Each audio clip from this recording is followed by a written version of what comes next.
l'évangile de Saint Marc, chapitre 4, du premier verset au verset 20.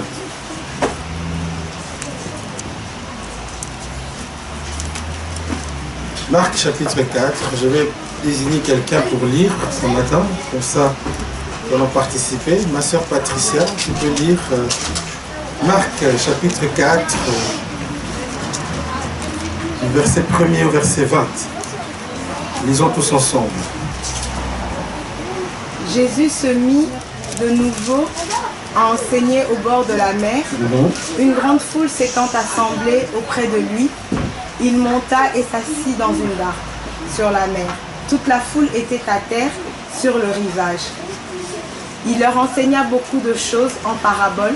Il leur dit dans son enseignement: écoutez, un semeur sortit pour semer. Comme il semait, une partie de la semence tomba le long du chemin. Les oiseaux vinrent et la mangèrent.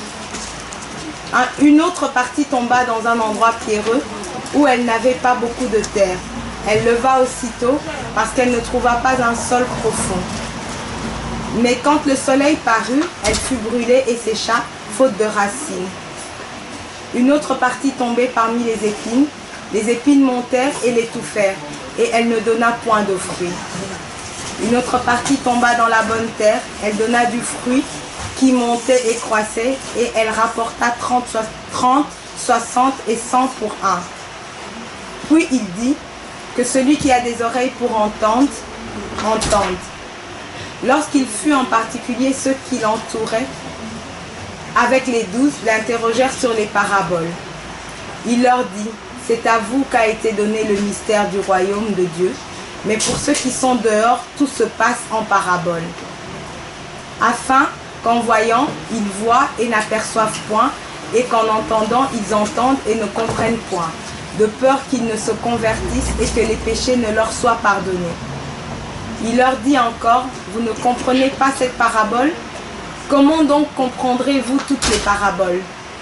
Le semeur sème la parole. Les uns sont le long du chemin où la parole est semée.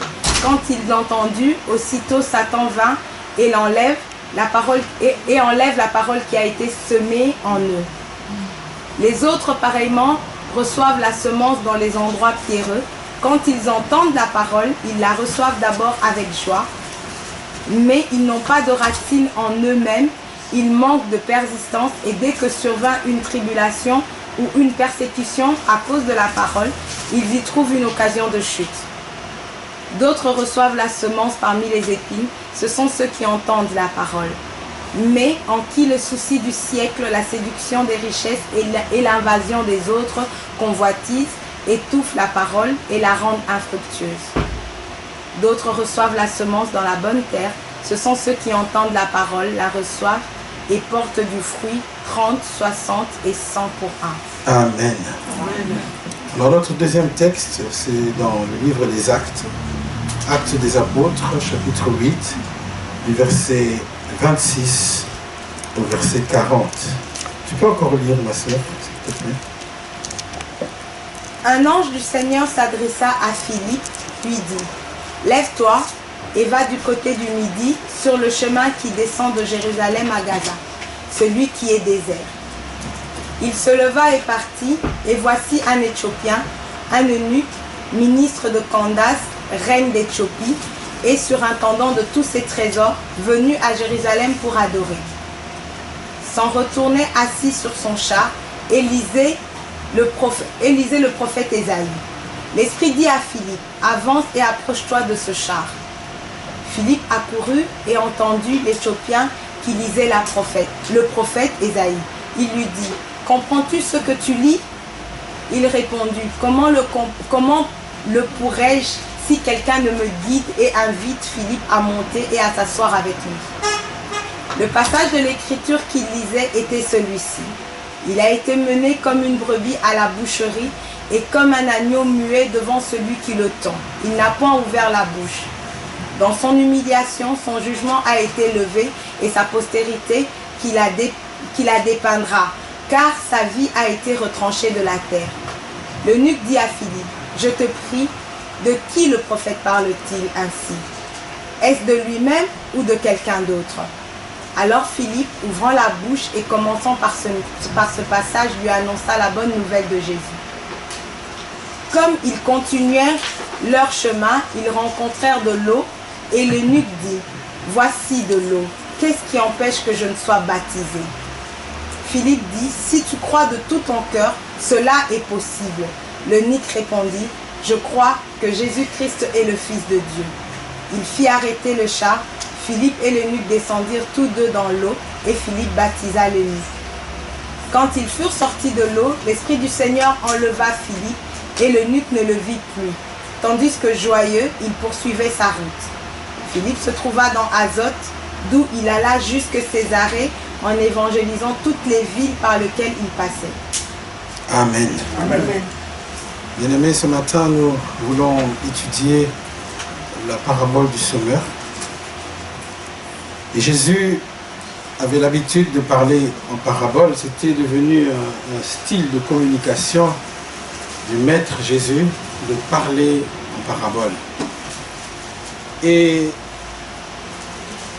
la parabole est une figure, ce sont des histoires. Une parabole est une histoire que l'on raconte en prenant des exemples de la vie courante, de la vie de tous les jours. Alors, qui a pour but d'enseigner. Il y a un enseignement. Donc, en fait, c'est une histoire qui n'est pas toujours vraie, mais ce sont des choses de la vie. On prend des choses qui se passent dans la société et on en fait une histoire, mais qui derrière a un message. Et Jésus avait l'habitude de parler comme ça, il parlait en parabole.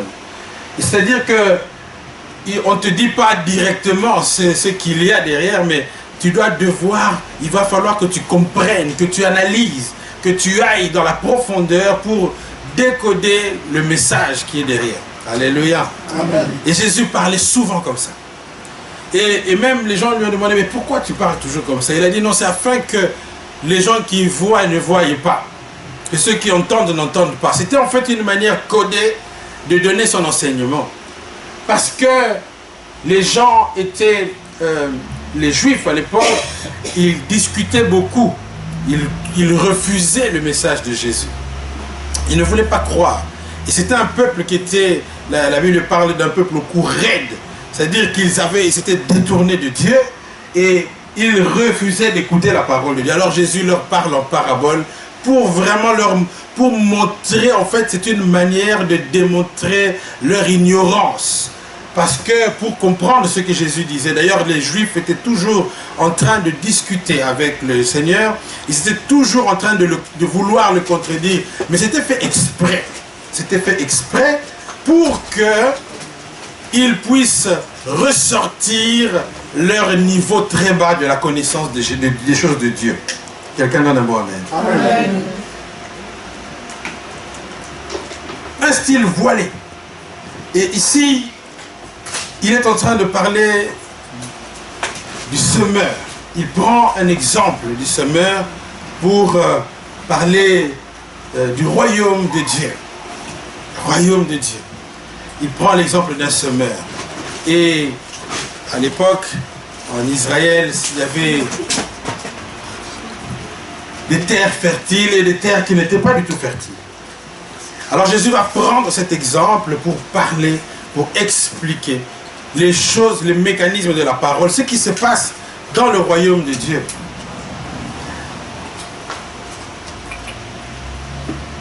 Et le semeur, à l'époque, il semait à la volée, c'est-à-dire quelqu'un qui prend des graines et il jette, il jette, il jette, il jette, pour que ça puisse pousser. Et le Seigneur Jésus fait état de plusieurs sortes de terres qui ont reçu la semence. Et il parle de 4 types de terres qui ont reçu la semence et des différentes réactions de ces terres-là. Comment les terres vont réagir par rapport à la semence.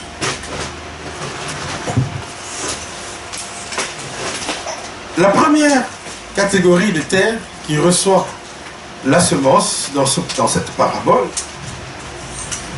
c'est le long du chemin. Il dit que un semeur est sorti pour semer. Et il y a des graines qui sont tombées le long du chemin. Alors j'essaie d'analyser, c'est-à-dire peut-être que c'était pendant que le semeur se dirigeait vers le champ que certaines graines tombaient par terre le long du chemin. Ou c'est peut-être pendant qu'il jetait à la volée, il y a des graines qui, poussées par le vent, sont tombées aussi en dehors de la zone ciblée pour semer. Et en tout cas, cette première catégorie de terre n'est pas fructueuse parce que les grains qui sont tombés le long du chemin n'ont pas porté du fruit. Ces grains sont restés improductifs. Alors que le but poursuivi par le semeur, c'était de pouvoir récolter des choses, récolter du fruit. Mais ici, la première catégorie de terre qui reçoit la semence est une terre infertile. Et ça, c'est pour imager le cœur de ceux qui reçoivent la parole de Dieu. Parce que le semeur ici, c'est Dieu lui-même qui jette la parole dans tous les cœurs. Parce que la Bible dit que Dieu fait lever son soleil sur les bons comme sur les méchants. Dieu, il aime tout le monde. C'est pas comme nous les TTS là, quand nous croisons quelqu'un qui s'enivre à Matongué, on veut directement l'envoyer en enfer. Notre Dieu, il aime les gens. Peu importe ce que tu as fait, sache que Dieu t'aime d'abord. Quelqu'un donne un bon amen. Amen. Dieu aime tout le monde.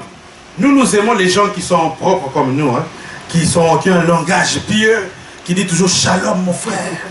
Si quelqu'un parle un langage bizarre là, vous voyez, les gens dans certaines églises, on boude le rap. Le rappeur, ça n'a pas de place à l'église. Mais si il rappe dans son cœur, il est en train d'adorer Jésus, même en rappant. Dieu écoute ce rap-là. Alléluia. Le problème, ce n'est pas l'apparence. Dieu ne s'inquiète pas sur l'apparence. Dieu s'inquiète sur ce qui est à l'intérieur. Même si tu parles un langage voyeux, mais ce qui importe, c'est que ton cœur est en train de déclarer. Vous croyez que la prière de celui qui parle pieusement, oh Dieu, c'est toi le maître du ciel et de la terre, c'est toi qui as créé la lune, le soleil et les étoiles, et celui qui dit viens d'âme, d'aller là au grave. Quelle est la prière que Dieu va écouter, vous pensez? Mais on n'en sait rien. Le problème, c'est ce qu'il y a dans le cœur. C'est ce qui est dans le cœur qui importe, bien-aimé. Ce n'est pas l'apparence. Alléluia. Amen. Et le cœur qui est décrit dans cette catégorie de terre, le long du chemin. Et d'ailleurs, voyez-vous, Jésus, même les apôtres eux-mêmes, ils n'ont pas compris, premièrement, ce qu'il voulait dire par là. Où est-ce qu'il voulait en venir? Jésus avait l'habitude de parler d'une manière détournée. C'est pour susciter l'intérêt. En fait, les choses de Dieu, tu dois chercher. La Bible dit, si quelqu'un a soif, qu'il vienne et qu'il boive. Dieu ne veut pas d'un évangile gratuit où les gens doivent le suivre comme ça facilement. Non, Dieu corse les choses, il rend les choses difficiles pour que si tu viens à Dieu, ça veut dire que tu es vraiment déterminé, tu dois avoir la volonté, parce que ce n'est pas simple à comprendre. La Bible n'est pas facile à comprendre. Quelqu'un donne un bon amen. Amen. Et Jésus rend les choses difficiles pour que ça soit par un effort personnel que quelqu'un va vraiment maîtriser la parole de Dieu. Quand quelqu'un a compris la parole de Dieu, il a dû faire des efforts. Ce n'est pas facile. Parce que ici, même les docteurs de la loi avaient du mal à comprendre le message de Jésus. Souvenez-vous de Nicodème, un docteur de la loi. Il vient voir Jésus nuitamment pour lui poser des questions parce qu'il était troublé. Malgré son doctorat en théologie, il y a des choses qu'il ne comprenait pas dans le message de Jésus. Alléluia. Il ne comprenait pas. Alors Jésus lui dit, pour entrer dans le royaume de Dieu, il faut que tu naisses de nouveau. Il dit, comment? Est-ce que je dois retourner dans le ventre de ma mère? Jésus dit, même toi, un docteur de la loi, tu ne comprends pas ces choses. C'est pas possible. Il dit non, ce n'est pas une question d'une naissance physique. Les choses de Dieu, tu dois naître de l'esprit de Dieu. Car ce qui est esprit est esprit.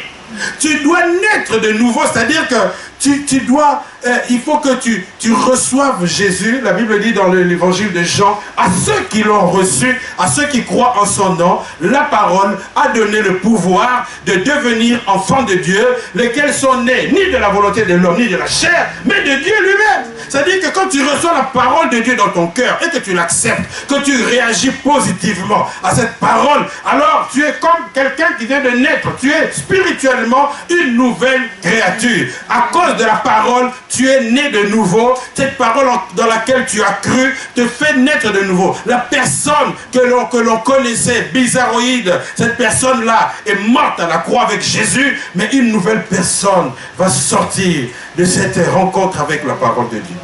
Alléluia. C'est ça, bien-aimé. Jésus voulait que les gens fassent un effort pour comprendre. Et les apôtres sont venus le voir pour lui dire, mais Jésus leur a dit, c'est à vous qu'ont été donnés les mystères du royaume. Et en catimini, en secret, il se met à leur expliquer cette parabole.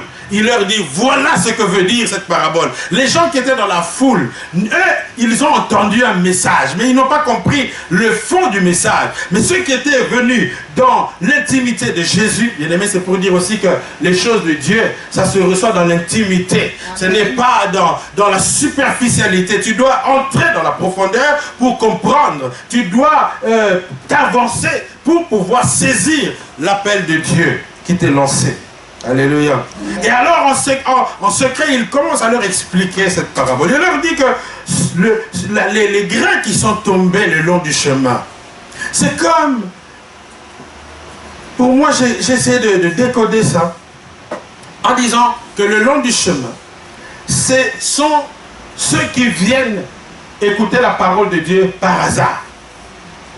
Parce que les grains, normalement, n'étaient pas destinés à tomber le long du chemin. Mais ils viennent par hasard à l'église. Ils viennent par hasard dans les campagnes d'évangélisation. Ils écoutent la parole de Dieu sur YouTube comme ça, accidentellement. Il était en train de chercher Nagno, dont je ne cite pas le nom. Et puis, curieusement, il tombe sur les prédications du pasteur Lungwana. Alors, il écoute quand même. Ça, c'est recevoir la parole de Dieu le long du chemin. Pourquoi ? Parce que ça manque de fermeté, de persistance. Il a écouté la parole de Dieu une fois comme ça en passant. Et cette parole ne peut pas vraiment porter des fruits. Pourquoi? Parce que il y a des gens qui lisent, même les gens qui viennent à l'église, il y en a qui lisent la Bible vraiment par hasard. Il est en train d'arranger des choses et puis dans l'armoire et puis un livre tombe. Oh, c'est la Bible. Alors il lit la Bible. Ça, c'est lire la Bible par hasard. Tu dois avoir l'habitude de lire la Bible chaque jour. Tu dois avoir une discipline de lire la parole de Dieu, même un verset. Ne dors pas sans avoir lu même un verset de la Bible. Même si tu es fatigué comment, prends quand même ton GSM. Aujourd'hui, on a la Bible électronique. Tu peux lire la Bible. Même dans les Facebook, il y a des gens qui publient chaque jour un verset de la Bible. C'est formidable. Lis au moins et médite. Pendant que tu lis la Bible, essaie de réfléchir sur ce verset-là que tu es en train de lire. Essaie de t'approprier ce verset, de te mettre dans ce verset-là. Et cet exercice-là va faire que cette parole-là va commencer à s'infiltrer au-dedans de toi. Dites-moi un bon amen. Amen. Mais quand tu écoutes le long du chemin, c'est-à-dire aujourd'hui tu es à l'église, mais c'est par hasard. Tu vas entendre la parole de Dieu. Mais cette parole ne va pas porter vraiment du fruit. Parce que tu reçois ça par hasard. C'est quelque chose d'accidentel. Ça manque de racines.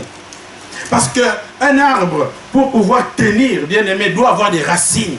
Un arbre, pour pouvoir porter beaucoup de fruits, il doit se raciner dans la profondeur de la terre. Il y a un arbre là qui prend des racines, qui tire ses racines très en profondeur. Je ne sais plus c'est quel arbre, comment? C'est le palmier. Et le palmier, il tire ses racines de très loin dans la profondeur de la terre. Et on raconte que lorsque le palmier, ses racines sont tellement profondes que même dans les profondeurs de la terre, là, il rencontre des nappes d'eau qui le nourrissent. C'est comme cela que c'est cet arbre solide. Et donc, les gens qui écoutent le long du chemin, ils vont recevoir la parole, c'est vrai, mais seulement ils ne vont pas faire long feu. Et cette parole ne les change pas. Produire du fruit, ça veut dire que ça doit impacter ta vie. Ça doit amener des choses qui n'existaient pas avant. C'est-à-dire que les gens doivent pouvoir constater que depuis que tu es en contact avec la parole de Dieu, il y a des qualités que tu n'avais pas que tu commences à avoir. Dites-moi un beau amen. C'est-à-dire qu'il y a des choses que tu ne faisais pas avant, mais tu commences à les faire à cause de cette influence de la parole de Dieu dans ta vie. Par exemple, tu ne parvenais pas à prier même 5 minutes, mais à force d'écouter la parole, d'être dans l'ambiance de la parole, tu commences à faire des 30, 1 heure de temps dans la prière, dans la louange. Tu peux même rester 2 heures, 4 heures à ne faire que prier. Tu trouves encore des paroles à dire à Dieu. Il y a des gens qui disent, mais qu'est-ce que vous dites à Dieu pendant tout ce temps? Mais le problème, c'est que nous avons été impactés par la parole. Et ça a produit en nous. Parce que ce n'est pas nous qui prions. Le Saint-Esprit vient nous aider dans la prière. La Bible dit qu'il intercède au-dedans de nous par des soupirs inexprimables. Le problème, comment faire pour prier 1 heure de temps? Non, il n'y a pas de méthode et technique. Il faut se laisser aller. Ça vient tout seul, naturellement. Si tu deviens un enfant de Dieu et que tu grandis dans la connaissance de la parole, tu vas commencer à pouvoir prier parce que tout dépend de la connexion que tu as avec quelqu'un. Si vous venez à peine de connaître quelqu'un, vous n'aurez pas grand-chose à lui dire. Parce que vous n'avez pas beaucoup de centres d'intérêt ensemble. Mais si tu connais quelqu'un depuis longtemps, il y a des gens que je connais depuis longtemps, je peux passer des heures et des heures. Je trouverai encore des maçons à lui rencontrer. Alléluia. Amen. Tout ça, c'est parce que nous avons une intimité. Le long du chemin. Ne reçois pas la parole de Dieu le long du chemin. Les gens qui sont irréguliers à l'église, ils reçoivent la parole comme cette terre le long du chemin. Tu viens à l'église et puis ça sera encore le mois prochain qu'on te verra. C'est pas comme ça que tu vas progresser spirituellement. Dites un bon amen. Amen. On ne progresse pas comme... C'est comme à l'université, tu vas au cours seulement de temps en temps. Est-ce que tu vas réussir vraiment? Même sans être prophète, je sais déjà que tu ne vas pas réussir. Je peux déjà prophétiser sur ton refusé. Alléluia. Ah oui, on appelait ça R4 à Kinshasa. Si tu es échoué, sans même passer par la 2e session, on dit, ouh, Azur Renault. Il y a beaucoup de gens qui reçoivent des Renault à l'église aussi, hein, à cause de leur irrégularité. Recevoir la parole de Dieu le long du chemin. C'est-à-dire que c'est quelqu'un qui ne fait aucun effort. Il a reçu ça par hasard. Il y a des gens comme ça qui ont reçu des miracles par hasard. Hein. Ils passaient et puis longtemps, Jésus est là. Hey, c'est Jésus, mais j'en profite. Comme Jésus est tellement bon, même si tu es là par hasard, il peut te faire un miracle. Alléluia. Mais ce sont des dettes que tu accumules. Hein. Surtout les gens qui reçoivent des miracles. Là, ils sont contents et puis ils envoient Jésus promener. Hey, à la fin des temps, Jésus va te réclamer. Toi là, quelle excuse tu vas donner? Tu as la démonstration de ma puissance dans ta vie. Je t'ai fait un miracle, mais qu'est-ce que tu as fait pour moi pendant toute ta vie? Tu ne t'es même pas soucié de me servir. Parce qu'il y a beaucoup de gens qui reçoivent des miracles et qui ne reviennent même pas dire merci à Jésus. Vous ne connaissez pas les 10 lépreux. Il n'y en a qu'un seul qui est retourné dire merci à Jésus pour le miracle. Est-ce qu'il y a quelqu'un qui a déjà reçu un miracle ici? Oui. Levez la main. Moi. Alléluia. Bon, maintenant, en retour, est-ce que vous faites des choses pour Dieu comme quelqu'un qui a vraiment reçu un miracle? Est-ce que vous aimez Jésus? Est-ce que vous lui montrez cette attention-là? Parce que quelqu'un qui vous a fait des miracles, vraiment quand même, attends vous-même, soyez gentil avec lui. Si quelqu'un vous donne $1 million, vous serez reconnaissant envers cette personne. Partout où vous allez, en tout cas, vraiment. Tu vas commencer à dire ça. Mais Jésus te donne le souffle de vie, le mouvement et l'être. Il te donne la santé. Quand tu étais malade, près de mourir, il est venu te guérir. Quand tes enfants, ils ont échappé à l'accident. Il y a beaucoup d'enfants qui ont échappé. Et je me rappelle un jour, notre fils descendait du bus et il a traversé la rue. Il y a une femme qui venait en vitesse. Il a renversé David. Et heureusement, il est allé tomber sur de la pelouse. Imaginez qu'ils soient tombés sur du pavé, ils vont se casser le crâne. Mais qui a fait? Pour moi, je pense que ce sont des anges qui l'ont transporté pour qu'il tombe dans un endroit plus convenable. Mais je dois dire merci à Jésus. Il faut que je lui sois reconnaissant. Alors parfois, vous voyez des gens comment ils servent Dieu exagérément à l'église. Tu ne sais pas pourquoi il fait ça. Alléluia. Quand vous voyez quelqu'un en train de louer d'une façon là exagérée, tu dis, il va l'église vraiment. Tu ne sais pas pourquoi ils ont l'église. Alléluia. C'est à cause de ce qu'il a reçu de Dieu. Deuxième catégorie de gens de cœur qui reçoivent la semence de la parole, une terre pierreuse, une terre où il y a des pierres.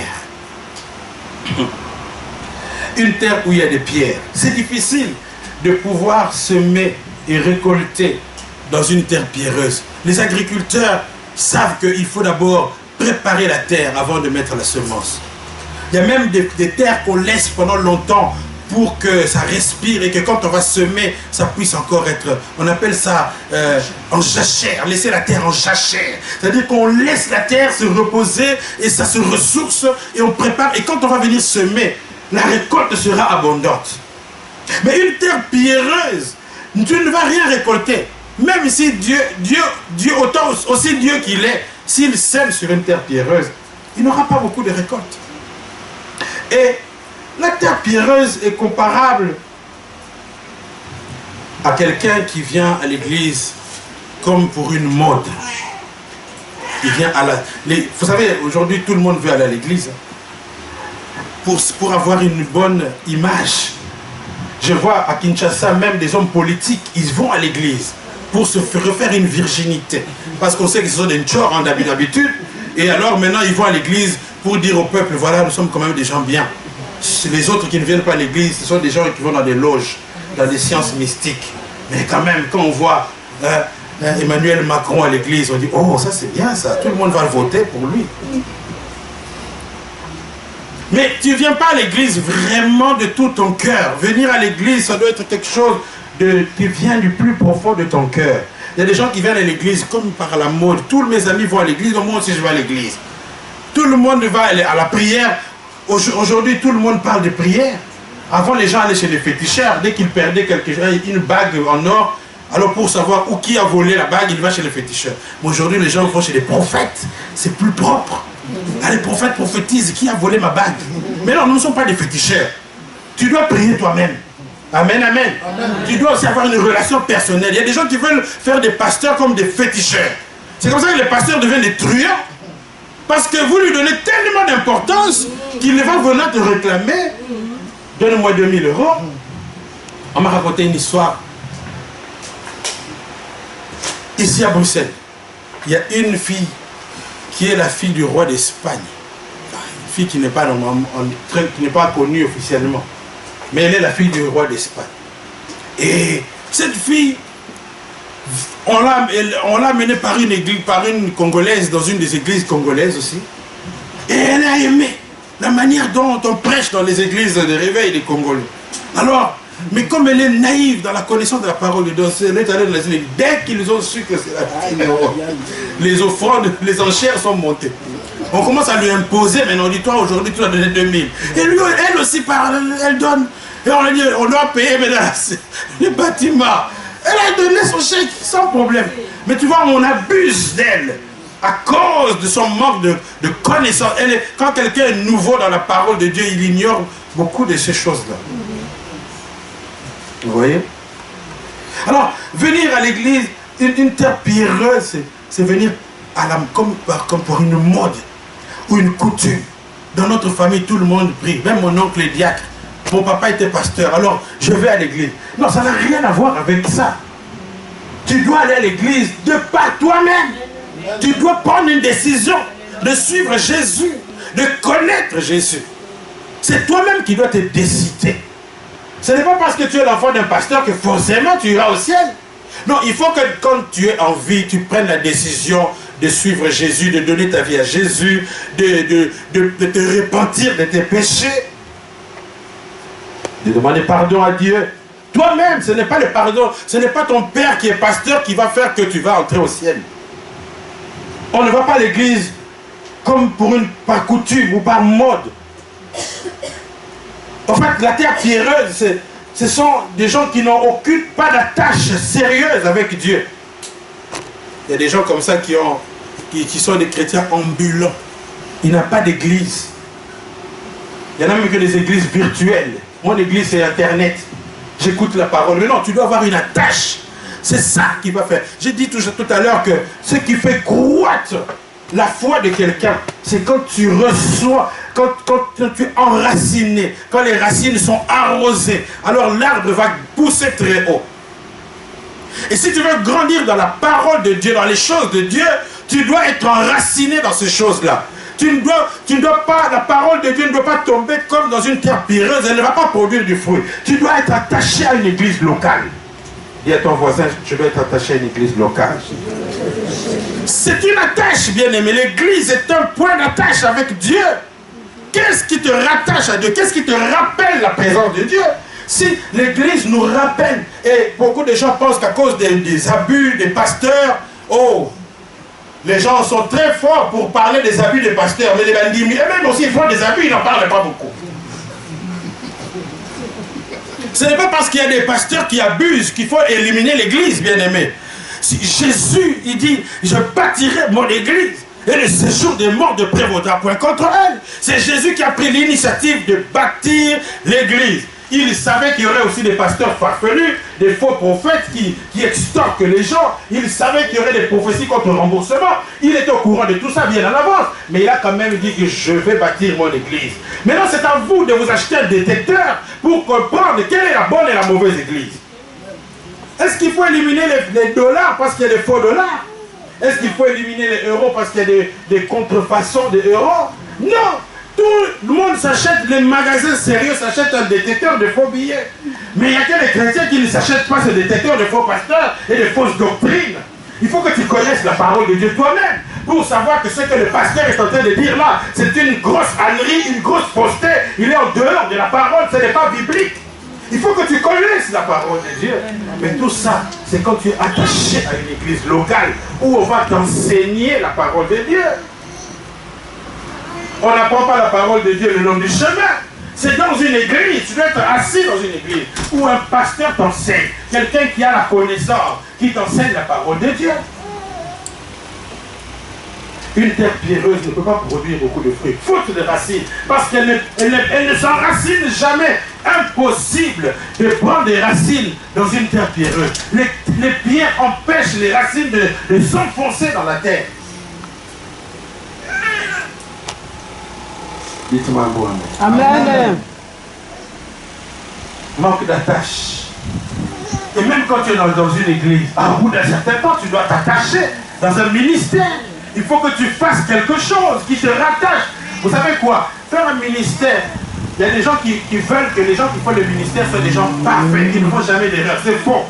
Dieu peut t'utiliser, même avec tes faiblesses là, Dieu va t'utiliser, et au fur et à mesure que tu vas continuer à t'attacher à lui, il va te transformer. Il ne faut pas vouloir avoir des gens parfaits avant de commencer à servir Dieu. Vous croyez que Pierre, les apôtres étaient parfaits quand Jésus les a appelés?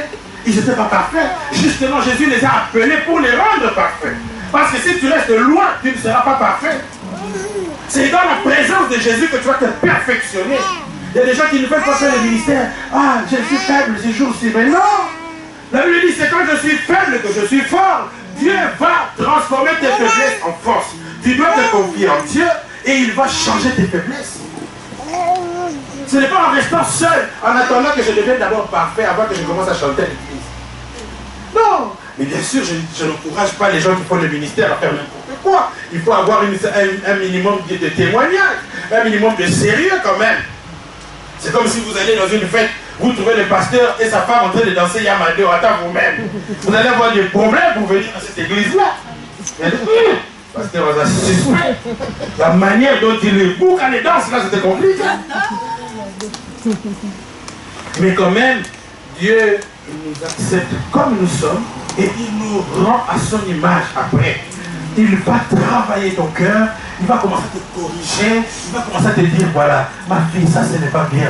Tu vois, ta façon de répondre aux gens, là, tu blesses les gens.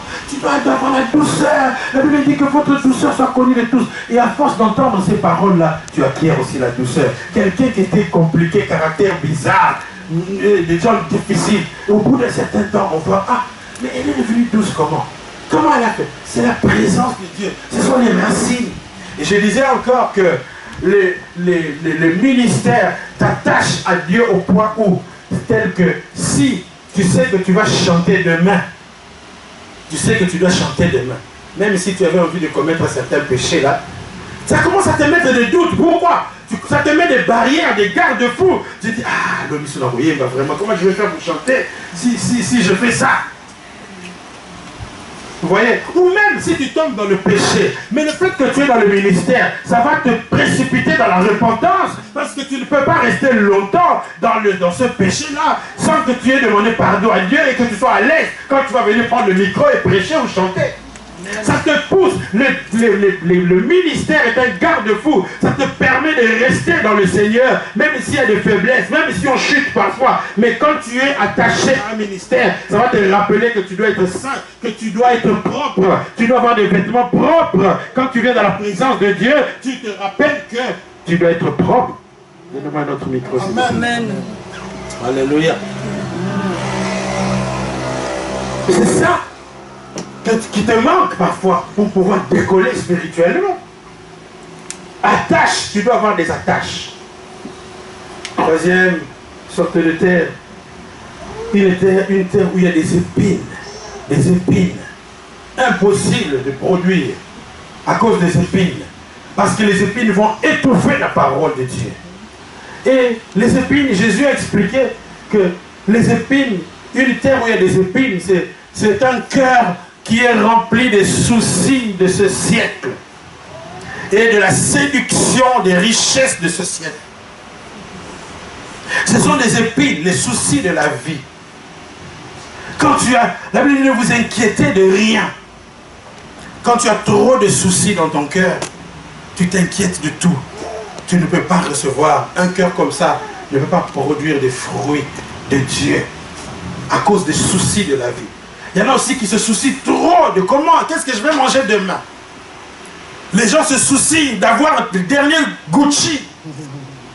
Quand tu as ces soucis-là, il faut que toujours, tu dois toujours être au top. Les dernières griffes là, quand tu ne les as pas, tu es malade. Surtout quand tes copines, tous les copains ont déjà le dernier Gucci et toi tu n'as pas encore. Tu es malade. Même si on te prêche, je ne sais comment, tu entends ici, ça centre, ici, ça sort de l'autre côté. À cause des soucis de la vie. Tu veux absolument avoir toutes les griffes. Tu veux connaître toutes les stars. Tu veux savoir où est-ce que Kofi Olomide a passé le week-end. Tu es au courant de tout ça. Ce sont des soucis de la vie qui te distraient, qui t'empêchent de recevoir la parole de Dieu. Ce sont des épines qui vont étouffer la parole de Dieu dans ton cœur. Les séductions des richesses. Les gens, même les pasteurs sont tombés dans le piège. Aujourd'hui, tous les pasteurs veulent avoir des jets privés. Mais tu vas faire quoi avec des jets privés? Tu vas faire quoi? Alors, comme tu vas absolument avoir des jets privés, tu vas commencer à fabriquer des prophéties pour demander aux gens de te donner l'argent. Il y a des pasteurs comme ça. Ils te prophétisent toutes les 5 minutes. Oh papa, arrêtez un peu. Il faut arrêter ça. Tout le temps des prophéties, tout ça, c'est un but qui est poursuivi. C'est qu'à la fin, tu dois donner l'offrande du prophète. Amen. Mais c'est à cause des séductions des richesses. Les pasteurs veulent être riches. Ils veulent avoir la dernière Bentley. Mais alors tu vas commencer à extorquer les gens. Il y a quelqu'un qui m'a raconté comment il faisait avec son pasteur. Il disait quand il connaît, dans une église, dont je ne cite pas le nom, quand il voit une soeur, il a besoin d'argent. Il a besoin d'argent. Et il voit qu'une soeur, la Mikolo, est en train de couper la grappe. Alors il ne sait pas comment demander à la sœur de le dépanner. Il va voir le pasteur, il dit, pasteur, sœur, on a dans la balade, tout bien des balades. Yo, il y a des gens qui font tout son vélo pour l'église, tout ça. Au moins, on a la balade. Alors le pasteur aussi prend son téléphone. Ah, ma sœur Francine, ça va? Mais à l'église, on a besoin de micro. Micro. Alors la sœur vous dit, pasteur, micro. Alors 500 €. Elle amène au pasteur. Du vécu. Et quand elle amène, la sœur part. Et puis se partage l'argent avec les frères. Vous voyez, à cause des soucis, des séductions, des richesses, tu ne veux même plus attendre que Dieu te bénisse. Si quelqu'un veut bénir le pasteur, Dieu va parler à son cœur. Dieu peut parler à quelqu'un pour venir bénir un homme de Dieu. Élie n'a pas dû faire ça pour aller extorquer les gens. On lui a amené un corbeau, on lui a amené un beefsteak. Quelqu'un donne un bon amen. Amen. Mais quand tu es animé des soucis, des richesses de ce monde, tu vas finir par voler. Pourquoi les gens font les chékoulas? Parce qu'ils veulent être riches trop vite. Pourquoi même certaines filles sont des escort girls? En Belgique, ça existe. Une fille de bonne famille que je connais, mais elle est escort girl.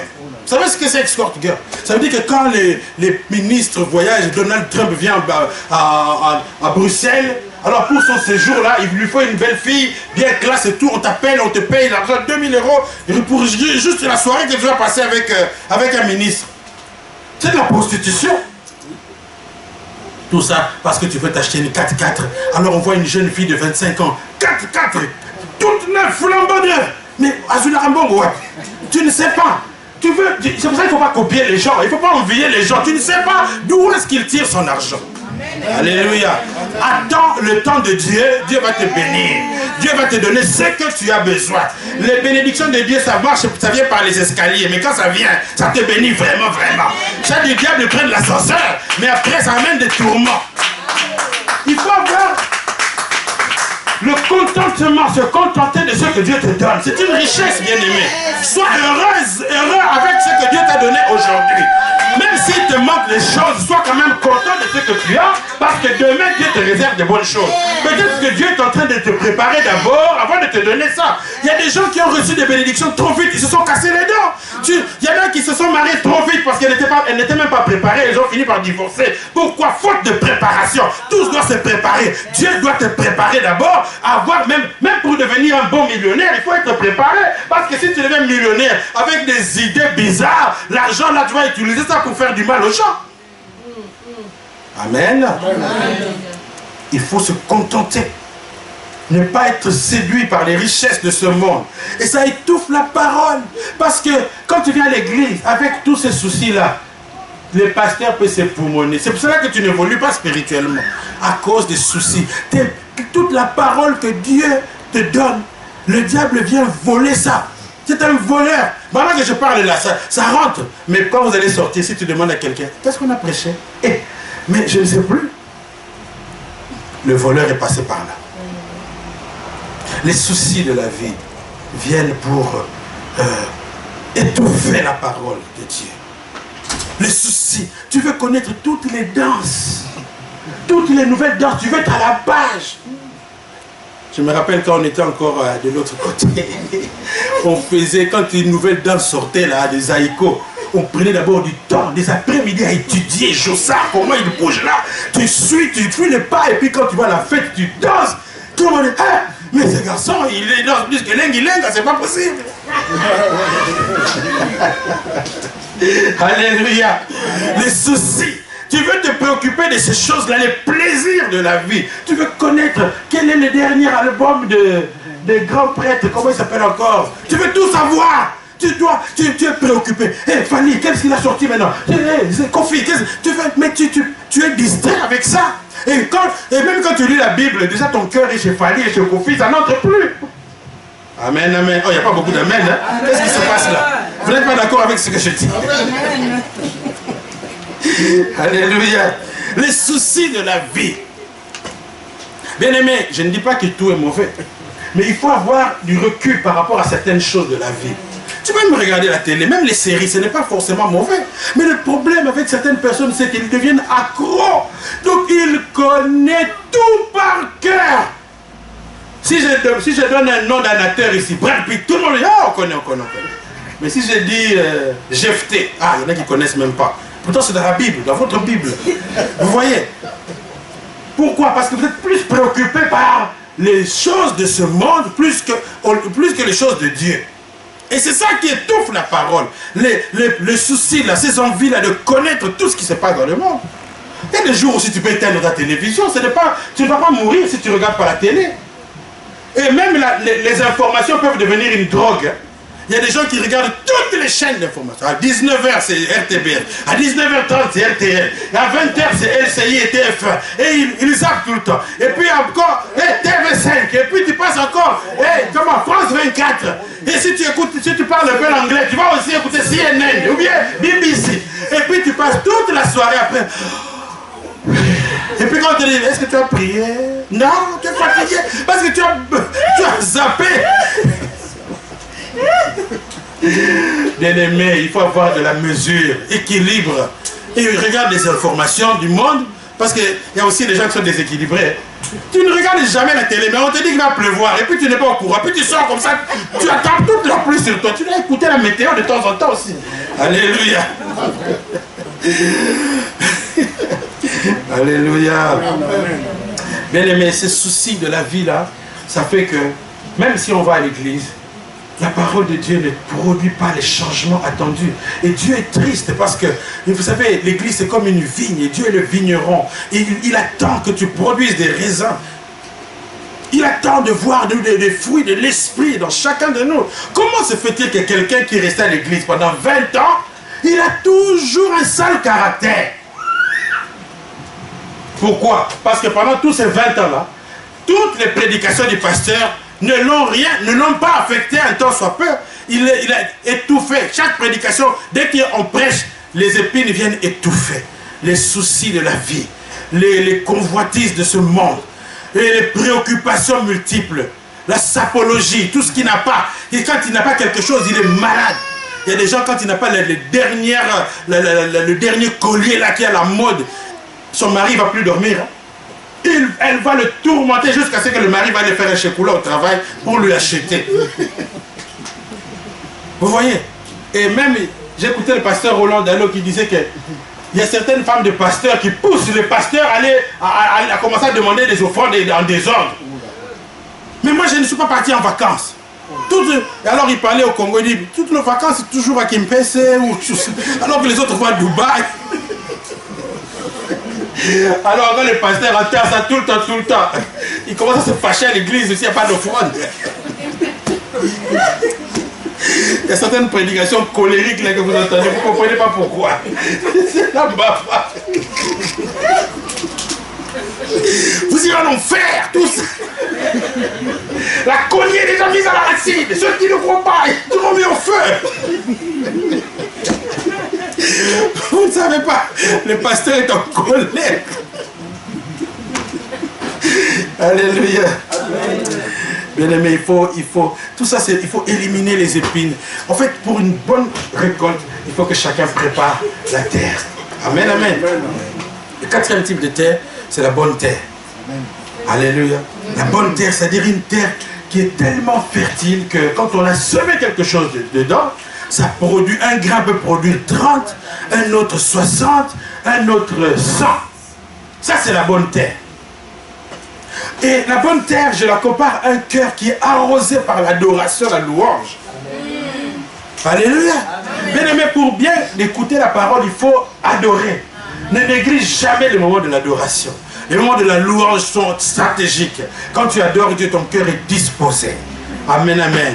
À recevoir. Même un pasteur, pour bien prêcher, il faut qu'il y ait une bonne louange, une bonne adoration. Ça prépare le cœur. Alléluia. Un bon cœur, c'est un cœur qui a de bonnes dispositions. Un cœur qui a l'humilité. Bien aimé, quand tu viens à l'église, tu dois avoir l'humilité. Ne viens pas avec tes diplômes. Ne viens pas avec tes titres. Viens avec un cœur humble. Oublie tes titres. Ici, il n'y a pas de super. Tous nous sommes les enfants de Dieu. Quand tu viens à l'église, humilie-toi. Écoute la prédication. Même si celui qui te prêche est plus petit, et même si ça petit l'angaï, écoute-le s'il te plaît. C'est la parole de Dieu. Ne viens pas avec ton âge. Quand il y avait, vous savez, Nicodème était beaucoup plus âgé que Jésus. Mais il est allé vers Jésus pour lui demander des explications. Il est allé la nuit parce qu'il avait un peu honte, il s'est gêné. Un docteur, mais il est quand même parti. Sois humble, mon frère, ma soeur. Viens, si tu n'as pas compris quelque chose, viens voir le pasteur. Ne fais pas le gros dos comme si tu ne fais pas semblant. Il n'y a pas de semblant. Donne ta situation telle qu'elle est. Alléluia. Amen. Une bonne terre, c'est un cœur qui a soif de Dieu. Quand tu viens à l'église, tu faut avoir la soif, s'il te plaît. Ne viens pas juste pour venir. Viens avec... Qu'est-ce que tu attends de Dieu ce matin? Tu dois avoir une décision dans ton cœur. Pour que la parole puisse produire des effets dans ta vie, il faut que tu viennes avec la soif de Dieu. Quand quelqu'un vient avec soif, quand quelqu'un a la foi, il fait confiance en Dieu, cette parole-là va produire des effets dans sa vie. Et vous savez, il y a des endroits où Jésus n'a pas pu faire des miracles. Pourquoi? Parce que les gens étaient incrédules. Les gens n'avaient pas soif de Dieu. Ils écoutaient, oh, ça c'est le fils du charpentier. Mais ce n'est pas le cousin de Nanyoyo. qu'on connaît. Mais c'est un enfant de moi, quartier Nabiso, vraiment. Mais ce n'est pas question de moi, quartier Nabiso. S'il est homme de Dieu, c'est un homme de Dieu. Prends-le comme ça. Vous savez quoi? La Bible dit que celui qui reçoit un prophète en qualité de prophète recevra une récompense de prophète. Si tu m'accueilles en qualité de Didier Lungwan, aïe aïe aïe, je suis triste pour toi. Mais accepte-moi comme étant un serviteur de Dieu et la parole que je te prêche va produire des effets. Alléluia. Ne dis pas je suis plus âgé que lui. Ne dis pas mais on le connaît. Il y a des gens. Vous savez pourquoi les gens. Quand quelqu'un me connaissait avant que je ne sois pasteur, souvent je vois qu'il y a des personnes qui ont du mal à recevoir. Pourquoi? Parce qu'il ne veut pas s'adapter. Il veut garder l'image de la personne qu'il connaissait. Même si on se tapait les mains avant. Mais quand tu me trouves là dans mon ministère, respecte-le et accepte-le. Accepte l'autorité que j'exerce. Tu vas être béni. Si Emmanuel Macron maintenant, pendant qu'on a vu, pendant la campagne, il était avec son équipe là, des jeunes qui se tapaient dans les mains. Avant c'était le candidat, on ne savait pas s'il allait réussir. Mais maintenant qu'il est devenu président, tu crois que tous ces jeunes là vont encore aller le voir? Et Manu, ça va? Non, ça ne marche pas comme ça. Monsieur le Président, excellence, comme ça. Parce que maintenant il est revêtu. Et si tu acceptes les pasteurs comme ça aussi, tu vas être béni parce que tu vas recevoir. Alléluia. Ça c'est la bonne terre. Il y a des gens qui viennent à l'église déjà avec des pensées bizarres, l'orgueil déjà. Moi l'église, tu ne recevras rien. Tu vas rester la même personne d'âge en âge. Tu seras un rabbi qui ne change pas. Ta situation ne va pas bouger. Et même les miracles te seront empêchés. Parce que même pour recevoir un miracle, c'est d'abord l'état de ton cœur. Ça détermine si tu vas recevoir le miracle. Je peux être bourré d'onction, mais si ton cœur n'est pas bon, les miracles ne vont pas s'accomplir. Il y a des endroits où Jésus n'a pas pu faire des miracles. Pas parce qu'il était en manque d'onction ou en panne. Non, c'est parce que les gens avaient un mauvais cœur. Les gens ne recevaient pas sa parole. Ils ne l'ont pas reçu comme étant le Seigneur. Ils l'ont vu comme étant le fils du charpentier. Ils l'ont regardé avec dédain et mépris. Amen. Quand tu as déjà des sentiments comme ça, tu vas rester la même personne. Les gens qui viennent à l'église avec le détail, ils regardent tout le monde dans l'église. Je vois personne. Ah, maman, vraiment. Donc il n'y a que toi. Non, sois humble. Sois gentil avec les gens. Sois sociable. Tu vas voir que la parole de Dieu va produire. Pardonne aussi. Un cœur avec de la haine ne recevra rien. Si tu as de la haine dans ton cœur, même l'onction ne va pas te toucher. Dites un bon amen. Amen. Parfois même certaines délivrances sont bloquées parce que tu as de la haine contre quelqu'un. Dieu veut te délivrer de cet esprit qui te tourmente toutes les nuits. Mais tu ne veux pas pardonner à ta tante qui t'a maltraité pendant que tu vivais chez elle. Tu dois pardonner. Sois guéri des blessures intérieures. Parce que ces blessures-là, ça bloque ta bénédiction. La main de Dieu n'est pas trop courte pour secourir, ni son oreille dure pour entendre tes supplications, tes prières. Mais ce sont tes haines, tes colères, tes rancunes qui empêchent la main de Dieu de te sauver, de te délivrer, et même de te guérir de certaines maladies. C'est certaines maladies, pour être guéri, tu as besoin de la délivrance. Il faut qu'on chasse le démon d'abord qui provoque la maladie. Mais si tu as un cœur rempli de rancune, tu n'as jamais pardonné, ce cœur-là ne recevra pas le miracle. C'est une mauvaise terre. Mais une bonne terre, c'est un cœur qui pardonne. Un cœur qui n'a des problèmes avec personne. Un cœur qui ne veut pas avoir des problèmes avec les gens. Tu verras que tu vas recevoir de Dieu facilement. Donc, tu vas produire, tu vas faire des bons en avant. Et à peine tu es converti, Dieu te fait des miracles. Tu reçois les dons du Saint-Esprit, baptême du Saint-Esprit rapidement. Parfois, des choses ne peuvent pas traîner avec quelqu'un qui a un bon cœur. Tu reçois même les dons de quelqu'un qui était là à l'église pendant 20 ans. Il ne voit jamais rien. Mais toi, là, Dieu t'ouvre les yeux. Tu commences à avoir des visions. Quand tu dors, Dieu te montre des songes révélateurs. Pourquoi? À cause de l'ouverture que tu as dans ton cœur. Amen. N'aie pas un cœur fermé, s'il te plaît. Sois ouvert. Sois ouvert à la parole de Dieu. Et il y a d'autres personnes aussi qui viennent à l'église. Ils ont déjà des préjugés. Des préjugés. Au lieu d'écouter la parole, il commence d'abord à décortiquer le message. Ce qu'il a dit là, c'est pour moi qu'il a dit ça. Mais non, n'écoute pas la parole de Dieu comme ça. Non, écoute la parole s'il te plaît. S'il y a un exemple qui te concerne, réponds-toi seulement. Amen, amen. Mais commence pas à dire, non, il a dit ça. Tu commences à penser. Arrête de penser à la place des gens. Peut-être même que le pasteur n'est pas au courant. Un jour, je t'ai prêché comme ça sur les blessures intérieures. J'ai prêché, moi je ne savais pas qu'il y a quelqu'un qu'une sœur avait invité. C'était sa cousine. Tellement j'ai parlé des choses qui la concernaient, elle s'est dit en elle-même, ça, c'est ma cousine qui a raconté tout ça à son pasteur. Elle était certaine. Mais alors que je ne savais rien. Vous voyez, ne pensez jamais à la place des gens. Donnez toujours le bénéfice du doute. Même si ça ressemble, le diable est pisé, il est dangereux. Il vient te dire, tu vois, même quand tu parles avec quelqu'un, quelqu'un peut dire un mot parfois sans trop tenir compte de la phraséologie, comment formuler. Mais toi, tu es toujours en train de t'imaginer. Parce que, c'est toujours parce que, arrête de réfléchir à la place des gens. Alléluia. Sois une bonne terre, bien-aimé. Sois une bonne terre. Et une bonne terre, ça ne vient pas par hasard. On la prépare. Il faut préparer ton cœur. Chaque fois avant de venir à l'église, prépare ton cœur. Enlève d'abord, demande pardon à Dieu aussi pour tes péchés. Pour que la parole puisse produire des fruits. Quand tu vas à l'église, quand tu te présentes devant Dieu, tu dois d'abord te sanctifier. Tu implores le sang de Jésus dans ta vie. Et quand tu seras dans la présence de Dieu, l'onction va descendre. Et ça ne va pas tarder. Ton cœur sera tellement rempli de joie. Alléluia. Prépare ton cœur. Prépare ton cœur. Vérifie toujours, est-ce que je n'ai pas pardonné à quelqu'un? Vérifie toujours. Et vous savez comment les vrais tests pour vérifier que tu as pardonné à quelqu'un? Va à la rencontre de la personne et achète-toi un mothémamètre pour vérifier les battements de ton cœur. Qu'est-ce qui se passe dans ton cœur quand tu rencontres la sœur là qui t'avait critiqué ou qui t'avait insulté? Parfois les chrétiens ils disent toujours religieusement, moi je pardonne toujours, hein. Mais tu es toujours fâché. Parce que le jour où on va te dire, et parfois quand on fait la prière de délivrance, on dit toujours aux gens, allez, dis, j'aime ma tante qui m'a tapé. Là les j'aime là pour sortir. Mais pourtant il disait que moi je me suis allé, ça y est. Mais maintenant on te dit, bon dis, répète, j'aime. Et parfois, si on te demande, est-ce que tu as quelqu'un qui t'a fait du mal? Vraiment, vraiment. Hé, ma tante là. Ok, bon, maintenant dis, j'aime tantine Julienne. Surtout si elle t'avait traité de sorcière ou de sorcière. Tu vois, il y en a qui disent, j'aime. Non, dis, j'aime Julienne. J'aime Juju. C'est difficile. Pourquoi? Parce que tu n'as pas encore bien pardonné. C'est ça le mothémamètre que tu dois acheter.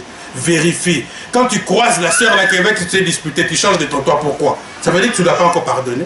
Mais quelqu'un qui a pardonné, tu es à l'aise quand tu vois la personne. La Bible dit, aimez vos ennemis. Faites du bien à ceux qui vous persécutent. Si ton ennemi a soif, donne-lui à boire. Aïe, aïe, aïe, aïe, aïe. Vraiment, mon ennemi, là, je donne le à boire. Alléluia. Ça, c'est la meilleure manière de réfléchir, de voir si tu as vraiment bien préparé. Et prépare ton cœur dans tous les sens. Et tu verras que tu vas réussir. Tu vas produire. Dieu sera content d'avoir investi en toi. Parce que c'est un investissement, les prédications. Si vous savez la souffrance d'un pasteur, il passe du temps à lire, à étudier pour vous enseigner. Mais il faut que ça produise. Un pasteur sera content quand il voit qu'au bout d'un certain nombre de temps, les gens ont reçu. Et qu'eux aussi sont capables de donner aux autres. Moi, ma prière, c'est que vous soyez capables aussi de vous lever, de commencer à prêcher. Ça veut dire que la semence a produit. Et quand je verrai quelqu'un qui va se lever, aller évangéliser dans les rues de Kortenberg, dire aux gens, Jésus vous aime, Jésus revient bientôt. Recevez l'amour de Dieu et tu le parles sans avoir foi aux yeux, sans avoir honte. Tu invites quelqu'un, viens à l'église, notre église là. Alléluia. Ça veut dire que la semence a produit. Alléluia. C'est ça que nous attendons. C'est ça que Dieu attend, bien-aimé. Il faut que ça produise. Un grain peut produire 30, d'autres 60, d'autres 100. Et c'est aussi pour dire que nous n'avons pas la même vitesse de productivité. Hein? Il ne faut pas juger les gens. Si vous êtes déjà à 100, ceux qui sont à 60 pour vous, ils ne sont pas trop bons. Non, non, non, chacun a son rythme, s'il vous plaît.